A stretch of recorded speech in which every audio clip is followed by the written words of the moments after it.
Hi, everyone.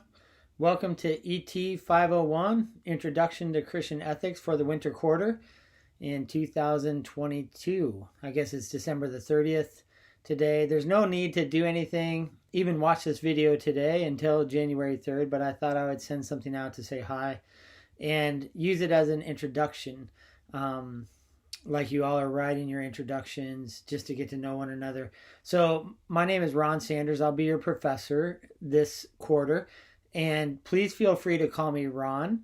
Dr. Sanders is fine, and Professor Sanders, however you want to do it, but I'm perfectly happy and content with you calling me by my first name, Ron. So, please feel free to do that if you're comfortable with that. A little bit about me. I am a graduate of Montana State University for my undergrad in mathematics and physics.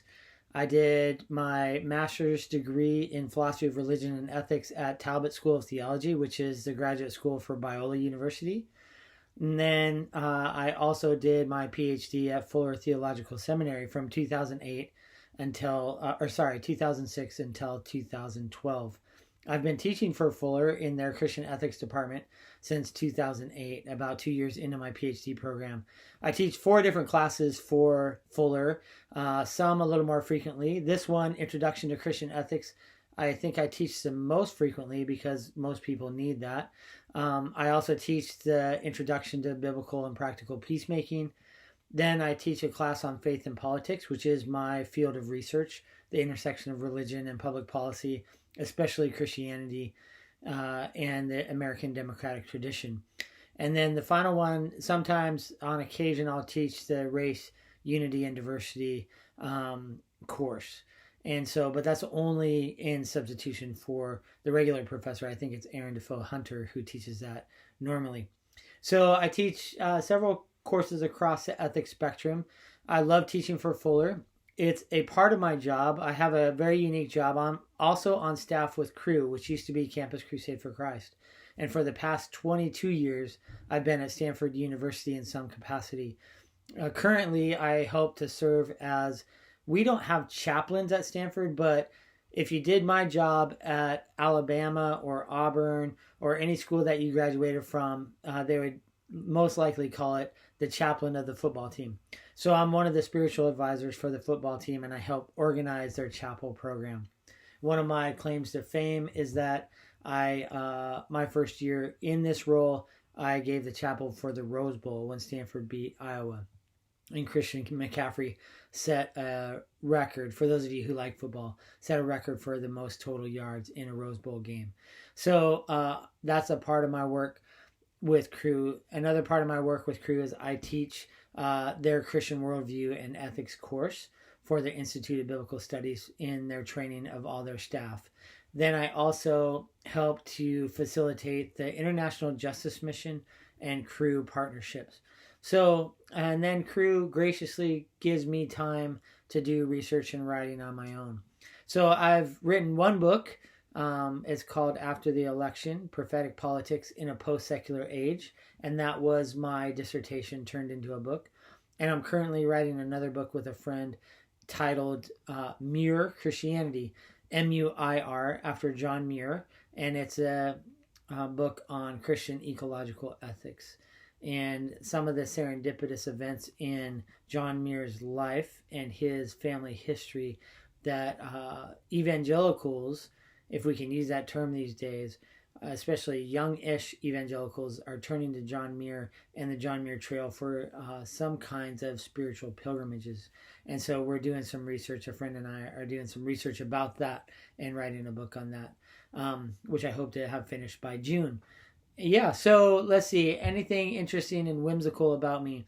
One, I have 2 children. One's a senior in college and is a film major at Biola University, but has produced 2 albums and has also been on a major film.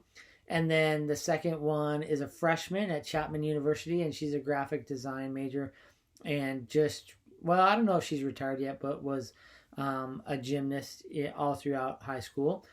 And then my wife is also an artist. She's a photographer.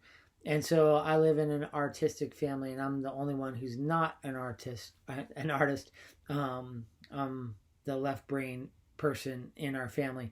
And so, yeah, that's interesting. I grew up in a very tiny town in Montana, no stoplights, no fast food restaurants, and about 1,000 people total population. So that's it was a really fun place to grow up. Something interesting about the place that I grew up was we pretty much hunted for our food, and we cut down trees and chopped wood to heat our homes. We had electric heat, we just never used it. And so that was my upbringing until I went to the university, Montana State. And then when I came on staff, I was placed in California, and I've lived the rest of my life for the past 30 years in California. This is all my children know as a place of growing up, although we've taken them to Montana, where I'm from, and then Wyoming, where my wife is from. So I'm really looking forward to getting to know you all this quarter. I wish that we could be in person. It's always a little more fun to be in person, but we'll do the best with what we can and with what we have. And so, yeah, you'll look for a couple more videos in the next few days as I'll send one out talking about the syllabus and some of the requirements and the rhythm of the course. I'll send another one out just giving a brief definition of Christian ethics and a little introduction to Christian ethics. And then we'll get the week started. There's a couple of reading assignments that are due the first week. You don't have to get to any of them right now, but Kingdom Ethics and Old Testament Ethics for the People of God. There's some readings in those books that will get you started in the conversation. So, yeah, if you don't have those textbooks, I think both of them are online in the library. But if you don't have those, you might want to grab them or order them as soon as you can. So, again, really looking forward to reading your introductions, getting to know you over the course of this next quarter, and I think we'll have a great class.